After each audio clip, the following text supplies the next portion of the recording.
Hello dear students, कैसे हैं सभी। आई होप सभी ठीक होंगे। जैसे कि आपको पता है आज हमारा लेक्चर नंबर है 4th। हमारे 3 लेक्चर्स हो चुके हैं, डायमेंशनल एनालिसिस चल रहा है और हम यहाँ पे फिजिक्स के साथ डील कर रहे हैं। ठीक है, 11th क्लास की फिजिक्स, फाइन। और क्या चल रहा है हमारा डायमेंशनल एनालिसिस। आज का हम थर्ड टाइप ऑफ एप्लीकेशन करेंगे डायमेंशनल एनालिसिस की, जो कि क्या है आपकी थर्ड एप्लीकेशन क्या है आपकी डेरिवेशन। आपको क्या करना होता है, फार्मूले को डिराइव करना होता है। क्या करना होता है, डिराइव करना होता है, यानी कि क्या करनी होती है आपको, डेरिवेशन करनी होती है। ठीक है जी, ओके। देखिए इन क्वेश्चंस को हम न्यूमेरिकल की मदद से ही समझ सकते हैं इन टॉपिक्स को। तो मैं सबसे पहले आपके लिए न्यूमेरिकल लिख देता हूँ, न्यूमेरिकल नंबर फर्स्ट। पहला न्यूमेरिकल मैं आपके साथ डिस्कस करने जा रहा हूँ। तो न्यूमेरिकल आपका फर्स्ट क्या है, डिराइव a formula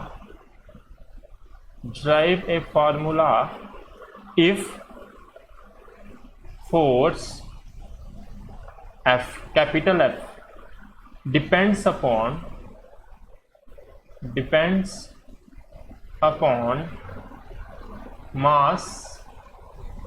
मास कितने किसके साथ लिखा है, स्मॉल m के साथ लिखा है, and acceleration due to gravity, या सिंपल क्या लिख लो, एक्सेलरेशन। क्या है, एक्सेलरेशन, जिसको किसके साथ लिखा है आपने, स्मॉल a के साथ लिखा है।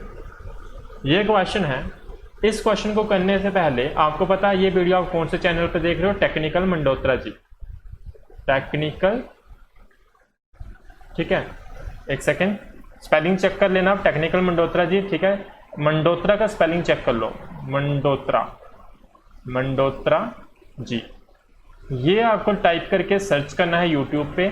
जैसे ही आप सर्च करोगे आपको मेरा चैनल मिल जाएगा, जाके आप क्या कर सकते हो, सब्सक्राइब कर सकते हो। अगर आप यूट्यूब पे ही ये वाली वीडियो देख रहे हो तो आपको यहाँ पे सब्सक्राइब कर, नीचे साइड पे आपको इस तरफ देखोगे आपको सब्सक्राइब का ऑप्शन दिखेगा, वहां पे क्लिक करके आप क्या कर सकते हो, सब्सक्राइब कर सकते हो। ठीक, तो चलिए न्यूमेरिकल करते हैं ज़्यादा टाइम वेस्ट ना करते हुए। तो देखिए सोल्यूशन कैसे करना है इसका।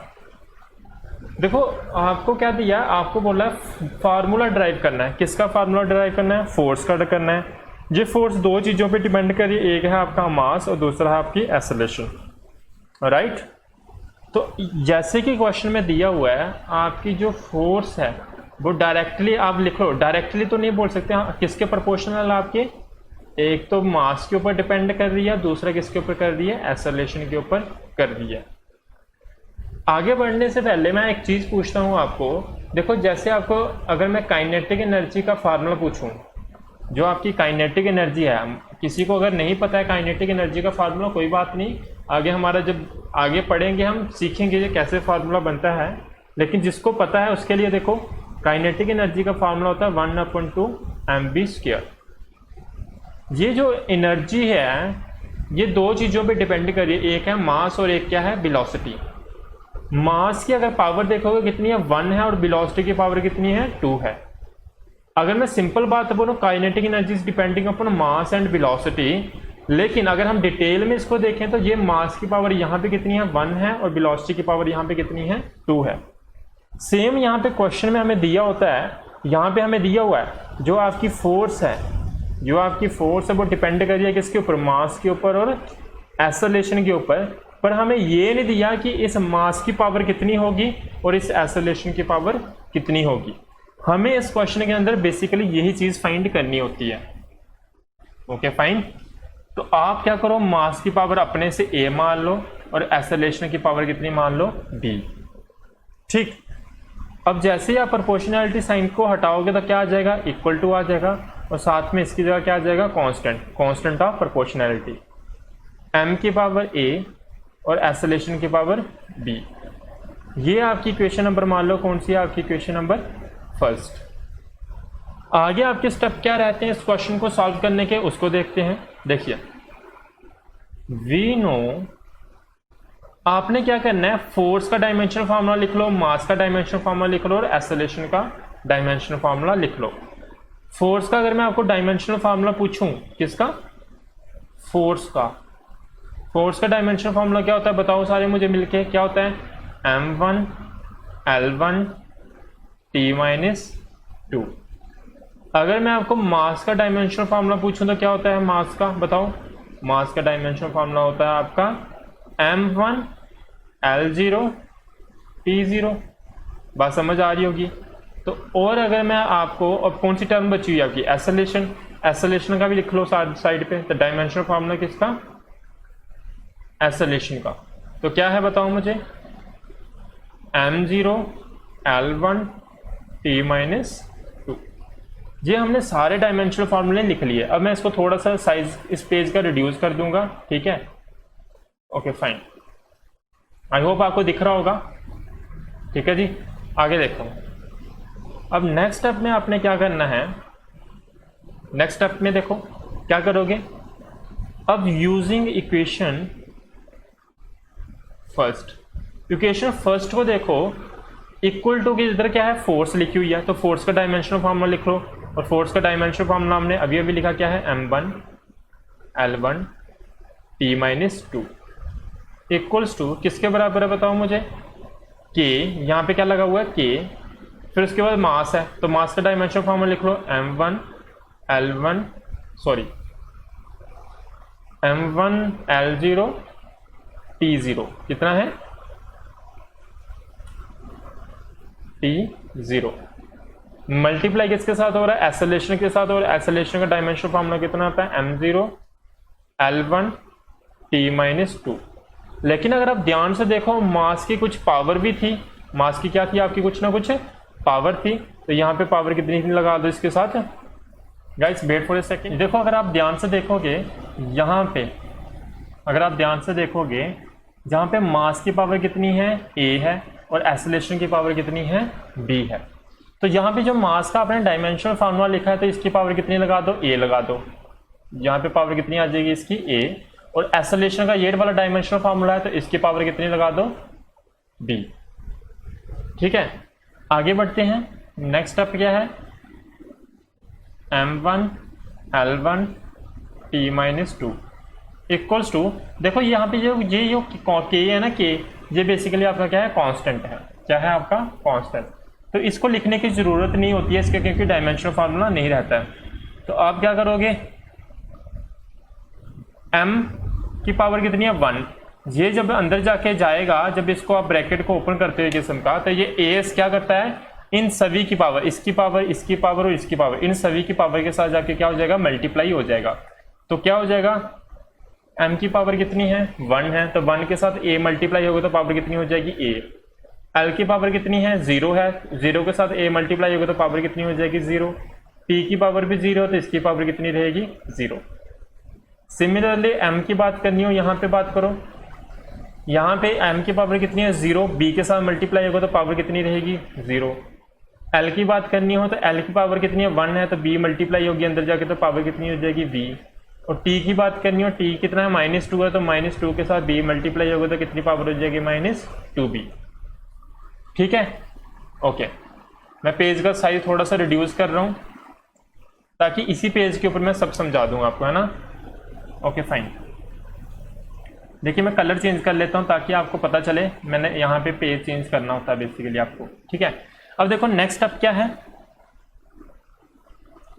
आपको मैंने बताया हुआ है, पहले तो ये लिख लो, m1 L1 T-2 equals to, अब देखो यहाँ पे भी m है और यहाँ पे भी m है, तो m जब basis are same, powers are क्या हो जाएंगी, एडेड हो जाएगी। तो मीन्स m की पावर a+0 हो जाएगा। l की पावर इस तरफ कितनी है, 0 है, और इस तरफ कितनी है, b है, तो क्या हो जाएगी इसकी पावर 0+b। और t की पावर सिमिलरली 0 माइनस क्या हो जाएगी, 2b हो जाएगी। ठीक है जी, अंदर जाके जब ये क्या होंगे, मल्टीप्लाई होंगे। तो नेक्स्ट देखो फिर, m की पावर कितनी, 1, l की पावर कितनी, l की पावर कितनी है, 1 है, और t की पावर कितनी है, -2 इक्वल्स टू, m की पावर कितनी हो चुकी है, a, इधर l की पावर कितनी है, b, और t की पावर कितनी है आपकी, -2b। ये आपके पास आपके सामने कुछ इस तरह से रिजल्ट मिल जाएगा। ठीक है, अब बाकी चीजें मैं इस तरफ समझाता हूँ आपको। फाइन, अब देखो नेक्स्ट क्या करना है आपको, दिस इंप्लाई अब देखो यहाँ पे इक्वल टू के m भी इधर है और इस तरफ भी क्या है, m है। मैं एक क्वेश्चन पूछता हूँ आपको, 2 की पावर 3, 2 की पावर 4, क्या ये इक्वल हो सकते हैं? 2 की पावर 3 कितना होता है 8, 2 की पावर 4 कितना होता है 16, 2 की पावर 2, 2 की पावर 3, क्या ये इक्वल हैं? इक्वल नहीं है। क्यों? क्योंकि 2 की पावर 8, 2 की पावर कितना, सॉरी 2 की पावर 2 कितना होता है 4 और 2 की पावर 3 कितना होता है 8, क्या ये इक्वल है? नहीं है। तो इक्वल कब होंगे? जब बेसेस सेम है। जब भी कोई चीज़ का बेस सेम हो तो आपको उसकी पावर भी क्या रखनी पड़ती है, सेम रखनी पड़ती है, तब जाके वो कोई चीज़ क्या होती है, आपकी इक्वल होती है। मैं आपको बताना क्या चाह रहा हूँ, मैं ये बताना चाहता हूँ बेसिकली आपको कि जब भी आपको एक 2 इधर लिखा हुआ है, जैसे चलो अब 3 की एग्जांपल ले लो, यहाँ पे 3 लिखा हुआ इक्वल्स टू क्या है 3। ये बराबर कब होंगे? जब इनकी पावर क्या हो, हमेशा बराबर होगी, इधर भी 1 होगा, इधर भी 1 होगा। अगर इस तरफ इसकी पावर 2 होती है तो इस तरफ की पावर कितनी होनी पड़ेगी, 2 होनी पड़ेगी। इतनी सी बात समझ आई होगी। यही कॉन्सेप्ट है यहाँ पे बेसिकली। अगर यहाँ पे m है तो यहाँ पे भी m है, बेस सेम है तो पावर भी क्या होनी पड़ेगी, सेम होनी पड़ेगी, पावर भी क्या होनी पड़ेगी, सेम होनी पड़ेगी। तो हम यहाँ पे क्या करेंगे, बेसिकली कंपैरिजन करेंगे। क्या करेंगे? कंपेयरिंग। कंपेयरिंग कैसे करेंगे? आप क्या करो, मास मास को कंपेयर कर लो, मींस m को। इस तरफ क्या है, m पावर 1 है और राइट साइड आपका क्या है, m की पावर a। तो यहां से आपको देखने को मिला, आपको a की वैल्यू मिल गई कितनी, 1। पता चल गया, इधर भी m है, इधर भी m है, लेकिन इसकी पावर a है तो इसकी पावर कितनी है, 1। तो दोनों को क्या होना पड़ेगा, पावर को इक्वल होना पड़ेगा। तो इक्वल होने के लिए a कितना हो जाएगा आपका, 1 हो जाएगा। सिमिलरली अब लेंथ को ले लो, इस तरफ लेंथ की पावर कितनी है, 1 है और इस तरफ लेंथ की पावर कितनी है, b है। और यहां से हमें b की वैल्यू कितनी मिल जाएगी, 1 मिल जाएगी। आप टाइम को भी ले सकते हो, वैसे तो हमें a और b ही चाहिए था, लेकिन टाइम को भी देख लो, टाइम को भी कैसे यूज करना होता है। इस तरफ t की पावर कितनी है, -2 और इस तरफ t की वैल्यू कितनी है, -2b। तो यहाँ पे -2b किसके बराबर आ जाएगा, सॉरी यहाँ पे -2 किसके बराबर आ जाएगा, -2b। तो सॉल्व करोगे इसको तो -2 इस तरफ भी क्या आ जाएगा, -2 इक्वल्स टू b, -2 कैंसिल हो जाएगा, b की वैल्यू फिर से कितनी आ जाएगी आपकी, 1। तो आपको ये 2 वैल्यूज चाहिए थी इस क्वेश्चन के अंदर। ठीक है, मैं 2 टाइप के न्यूमेरिकल्स करवाऊंगा, आपके पूरे कॉन्सेप्ट क्लियर हो जाएंगे। अब आप क्या करो, यूज कर लो इन वैल्यूज को, using value of a and b in equation कौन सी, फर्स्ट इक्वेशन में आप इन वैल्यूज को यूज कर लो। तो देखो कैसे करोगे, क्या होगा समझते हैं। ठीक है, देखिए इक्वेशन नंबर आपकी फर्स्ट क्या थी, f इक्वल्स टू, ये वाली इक्वेशन थी आपकी बेसिकली। ठीक है, इक्वेशन नंबर आपकी फर्स्ट क्या थी, f equals to k m की पावर a और a की पावर b। जहां पे आपको a दिख रहा है वहां पे कितना पुट कर दोगे, 1 पुट कर दो। जहां आपको b दिख रहा है वहां पे कितना पुट कर दोगे, b। ध्यान रखना ये जो a है बेसिकली ये एसोलेशन है, सिर्फ आप पावर के साथ काम करोगे। तो k m की पावर a है तो a की वैल्यू कितनी थी, 1 थी, तो ये एसोलेशन। और b की, इसकी पावर कितनी है, b, और b की वैल्यू कितनी थी, 1 थी। तो हमारे पास f फोर्स का फार्मूला क्या बन जाएगा, k m a। क्या फार्मूला बन जाएगा हमारा, k m a। कुछ स्टूडेंट्स को वैसे भी पहले भी पता होगा फोर्स का फार्मूला क्या होता है, मास इनटू एसोलेशन। और यहाँ पे वही फार्मूला निकाला हमने, mass into oscillation formula drive कर लिया है। k बेसिकली यहाँ पे कुछ नहीं है, k आपका क्या है, कांस्टेंट। तो hence derivation of force dependent, hence derivation किसकी, फोर्स की ड्राइव कर दी गई है। ठीक है, किसकी की है हमने, फोर्स की। और फोर्स का फार्मूला हमारा ये आ गया। और लिख लेना आपने k क्या आपका कांस्टेंट। ठीक, दूसरे टाइप का न्यूमेरिकल समझते हैं हम। Let me take page. Okay, तो दूसरे किस्म का हम न्यूमेरिकल समझेंगे। अगर ये दोनों न्यूमेरिकल आपने अच्छे से समझ लिए फिर आपको प्रॉब्लम नहीं आएगी। ठीक है, फिर आप कोई भी अपनी बुक से न्यूमेरिकल उठा के करो, जो मैंने नोट्स प्रोवाइड किए हैं वहां से न्यूमेरिकल्स करो, सारे न्यूमेरिकल्स आप कर पाओगे। तो numerical number second. Numerical second क्या कहता है? डिराइव, क्वेश्चन देख के डरना नहीं है, मैं लास्ट में बाद में बताऊंगा किस तरह से आपको क्वेश्चन को हैंडल करना होता है। Derive an expression for time period t of a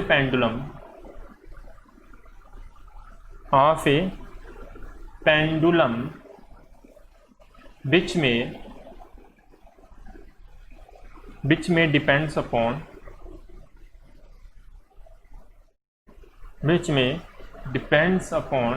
किसके ऊपर डिपेंड कर रहा है? मास ऑफ द बो, स्मॉल m के साथ है। नेक्स्ट आपकी लेंथ। क्वेश्चन रीड करना बहुत इंपॉर्टेंट होता है, इसको क्वेश्चन को स्किप नहीं करना है। लेंथ ऑफ द स्ट्रिंग जो कि क्या है आपका small l, and acceleration due to gravity, क्या है? Acceleration due to gravity. ये तो आपको पता है किसके साथ लिखते हैं हम? स्मॉल g के साथ। तो आपको यहाँ पे देखो क्वेश्चन आपको देख के अजीब अजीब सी टर्म्स दिख रही होंगी यहाँ पे, तो मैं आपको पहले ही बता देता हूँ, ऐसे क्वेश्चंस को देख के आपने डरना नहीं है। आपको सिर्फ यहाँ पे जो पेंडुलम क्या है, बॉब क्या है, एक्सेलरेशन ड्यू टू ग्रेविटी क्या है, लेंथ ऑफ स्ट्रिंग क्या है, तो ये नाम देख के डरो मत। आप इन चीज़ों के बारे में आप बाद में आगे आने वाले यूनिट्स में पढ़ोगे।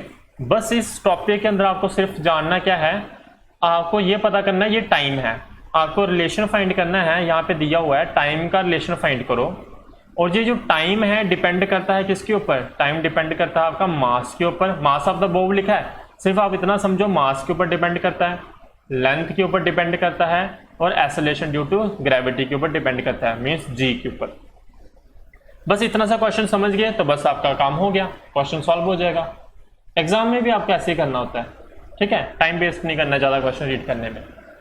ओके, तो क्वेश्चन में बोला हुआ टाइम पीरियड मीन्स टी, किसके ऊपर डिपेंड कर रहा है बताओ मुझे? मास के ऊपर, दूसरा लेंथ के ऊपर, तीसरा एक्सेलरेशन ड्यू टू ग्रेविटी। आपको इनकी पावर नहीं दी हुई तो अपने से पावर मान लो, इसकी पावर a है, इसकी पावर b है, और इसकी पावर c है, ठीक? प्रोपोर्शनलिटी साइन को हटा दो तो क्या आ जाएगा? इक्वल टू, यहाँ पे क्या आ जाएगा? कांस्टेंट k, m की पावर a, l की पावर b, g की पावर c। इस तरह से ये इक्वेशन फिर से वही सेम स्टेप करने हैं आपको, लेकिन जब ये दोनों क्वेश्चन अच्छे से समझोगे आपके सारे डाउट, सारे कॉन्सेप्ट क्लियर हो जाएंगे। फिर से वही स्टेप, वी नो दैट, हमें पता है, हमें क्या पता है? सारे के सभी डायमेंशनल फॉर्मूले लिख लो, टी का, m का, लेंथ का, g का। g क्या है? Acceleration due to gravity. पहले डायमेंशनल फार्मूला लिखेंगे हम किसका? टाइम पीरियड t का। क्या होता है? m0 l0 t1। Dimensional formula लिख लो किसका? मास का। मास का क्या होता है? m1 l0 t0। और भी टर्म्स हैं, डायमेंशनल फार्मूला लिख लो किसका? लेंथ का। क्या होता है बताओ? m0 l1 t0। Dimensional formula लिख लो किसका? एक्सेलरेशन ड्यू टू ग्रेविटी का। क्या होता है भाई? m0 l1 t-2। Acceleration due to gravity, देखो आप यहाँ पे टर्म पकड़ो एक्सेलरेशन, मीन्स आपको किसका डायमेंशनल फार्मूला चाहिए? एक्सेलरेशन का, तो एक्सेलरेशन का डायमेंशनल फार्मूला लिख लिया। आई होप ये बातें आपको समझ आ गई होगी। अब वही चीज करोगे, देखो मैं ये ऐसे लाइन लगा रहा हूँ, अपने अपनी कॉपी पे लाइन नहीं लगानी, आपने सीधा शुरू करना है यहाँ से। वी नो, अभी करो from equation first, from equation first. Equation first है, इस तरफ क्या है? Time period, left hand side क्या है? Time period. तो टाइम पीरियड का डायमेंशन फॉर्मूला लिख लो, क्या है? m0 l0 t1 equals to क्या है? k। मैं यहाँ पे अभी k नहीं लिखूंगा क्योंकि आपको पता है k हमें लिखने की जरूरत नहीं होती। इस तरफ डायमेंशन फॉर्मूला लिख लो किसका? पहला क्या है? मास।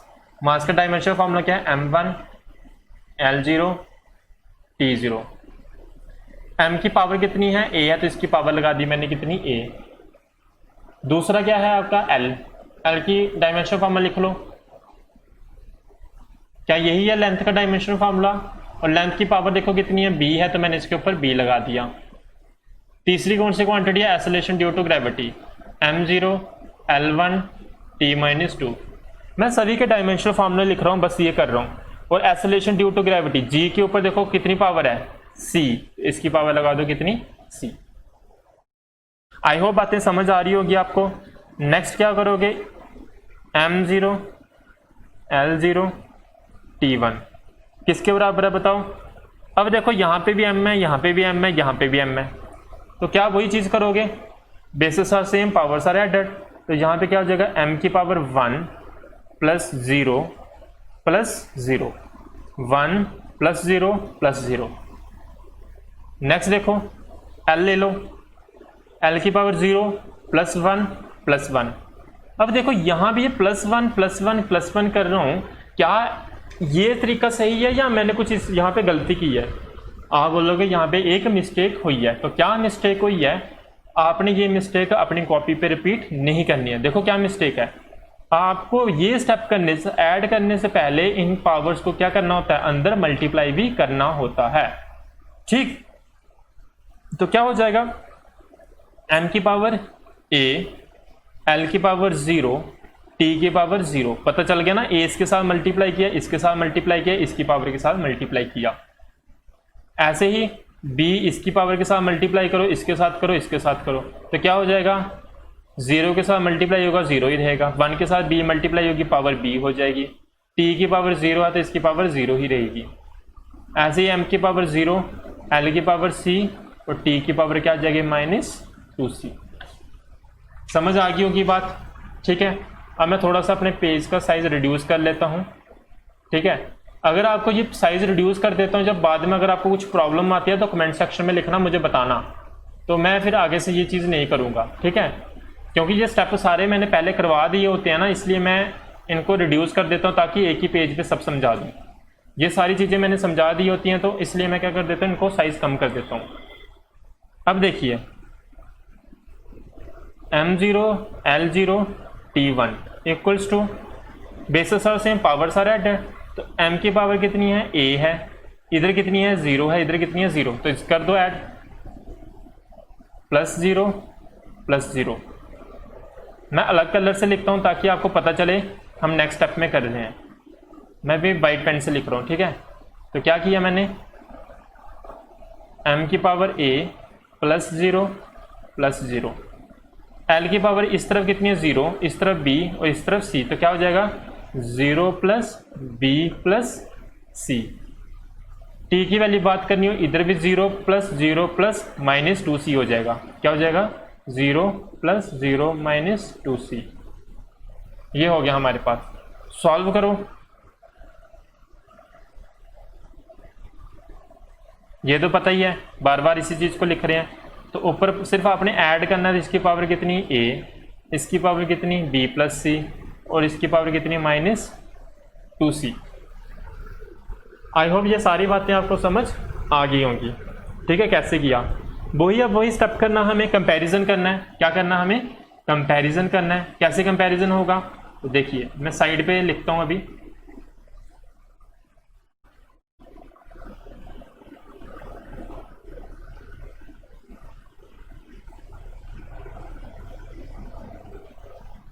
एक सेकेंड, मैं आपके लिए स्पेस बना रहा हूँ। ठीक है, ताकि इधर ही मैं सारा कुछ करवा दूँ, है ना, बार बार मैं यहाँ पे वापस लाने के लिए फिर आपको प्रॉब्लम होगी। तो एक ही पेज पे सब करवा रहा हूँ ताकि आपको अच्छे से दिखे। अब देखो क्या है, फिर से वही स्टेप करेंगे हम। क्या करेंगे, कंपेयरिंग। कंपेयरिंग कैसे कंपेयर करते हैं बताओ मुझे। पहले mm को कंपेयर कर लो। इस तरफ m की पावर कितनी है 0 है और इस तरफ m की पावर कितनी है a है। मीन्स a की वैल्यू कितनी हो जाएगी आपकी 0, एक वैल्यू मिल गई। l को पकड़ लो, l की पावर इस तरफ कितनी है 0 और इस तरफ कितनी है बताओ मुझे, l की पावर b + c। तो क्या हो जाएगा, b + c इक्वल्स टू कितना हो जाएगा 0 हो जाएगा। क्या मैं ऐसा ही लिख सकता हूँ, b किसके बराबर है आपका, b इक्वल्स टू किसके बराबर है -c के बराबर।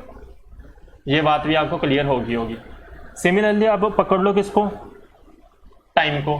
टाइम कितना है इस तरफ 1 और इस तरफ कितना है -2c। तो मैं ये बोल सकता हूँ ना -2c, ध्यान से क्या बोला मैंने, -2c इक्वल्स टू 1। तो आप क्या कर दो, -2c को दूसरी तरफ भेज दो, क्या हो जाएगा -1/2। ये हमारे पास किसकी वैल्यू आ गई, c की। अब c की वैल्यू आ गई है तो क्या मैं b की वैल्यू फाइंड कर सकता हूँ। तो देयरफॉर b की वैल्यू कितनी होती है, v इक्वल्स टू -c है यहाँ पे हमारे पास इस इक्वेशन से। तो देयरफॉर b कितना हो जाएगा, v इक्वल्स टू -c की वैल्यू डाल दो -1/2। This imply minus minus cancel हो जाएगा, तो b की वैल्यू कितनी आ जाएगी अपनी 1/2। ये हमारे पास 3 वैल्यू आ चुकी हैं जो कि हमें फाइंड करनी होती है। a की वैल्यू मिल चुकी है, b की वैल्यू मिल चुकी है, c की वैल्यू मिल चुकी है। ठीक, अब लेते हैं नेक्स्ट पेज, वहां पे अच्छे से समझाते हैं आपको। देखिए, तो फ्रॉम इक्वेशन फर्स्ट या फ्रॉम इक्वेशन फर्स्ट यूजिंग कौन सी वैल्यू, या using value a v c in equation first, ऐसे भी लिख सकते हो आप इस चीज को ना लिखते हुए। तो क्या हो जाएगा भाई, फर्स्ट इक्वेशन क्या थी हमारी, f equals to, sorry f नहीं था, टाइम था, t equals to k m a l b j की पावर c। आपको पता है अभी अभी हमने वैल्यू निकाली किसकी, a की वैल्यू कितनी आई है 0, l की पावर b है, b की वैल्यू हमने अभी भी निकाली कितनी है, अभी देख लेते हैं। b की वैल्यू कितनी निकाली है हमने 1/2, कितनी निकाली है 1/2। तो 1/2 लिख दो, इसकी वैल्यू कितनी आ जाएगी 1/2। g की वैल्यू कितनी निकाली हमने -1/2। g की पावर c है और c की वैल्यू हमें पता है कितनी निकाली थी हमने -1/2। ये सारी बातें आपको समझ आ रही होंगी। ठीक, अब कोई सी भी चीज की पावर अगर 1 हो तो ये वैल्यू कितनी हो जाएगी 1 हो जाएगी। m की पावर 0 है तो इसकी वैल्यू कितनी हो जाएगी 1 हो जाएगी। ठीक है जी, तो क्या हो जाएगा t इक्वल्स टू k, हमारे पास क्या बचेगा l की पावर 1/2, और यहाँ पे इसकी पावर नेगेटिव है। अगर मैं इसका रेसिप्रोकल कर दूं, मीन्स नीचे ले जाऊं, तो इसकी पावर भी कैसी हो जाएगी, पॉजिटिव हो जाएगी। मानते हो बात को। न्यूमिनेटर में इसकी पावर कैसी थी, नेगेटिव थी, मैं डिनोमिनेटर में लेके चला गया, रेसिप्रोकल कर लिया, तो पावर कैसी होगी, पॉजिटिव होगी। और 1/2 बेसिकली मतलब क्या होता है, स्क्वायर रूट। क्या मतलब होता है, स्क्वायर रूट। तो मैं इसको ऐसा भी लिख सकता हूं l, और इसको भी कैसे लिख सकता हूं, स्क्वायर रूट g। दोनों का स्क्वायर रूट है तो मैं कॉमन स्क्वायर रूट भी लगा सकता हूं, कैसे, √l/g। और यही आपका फार्मूला है जो आपने ड्राइव करना है। याद करो स्टार्टिंग में हमने जब पहले एक फार्मूला किया था, पहले कुछ न्यूमेरिकल किए थे पिछले लेक्चर में, वहां पे इस तरह से आपको एक फार्मूला देखने को मिला था। और ये वैल्यू आपकी क्या होती है, कांस्टेंट होती है, जो कि हमने किसके साथ लिखी हुई है, k के साथ। बात याद रखना बेग, आपकी कुछ लिमिटेशंस आएंगी जो कि आपके एग्जाम में पूछी जाती हैं। तो एक लिमिटेशन यहां से दिख रही है, आप जब भी कोई फार्मूले को ड्राइव कर रहे हो, जो कांस्टेंट वैल्यू होती है आप उसको फाइंड नहीं कर पाते हो।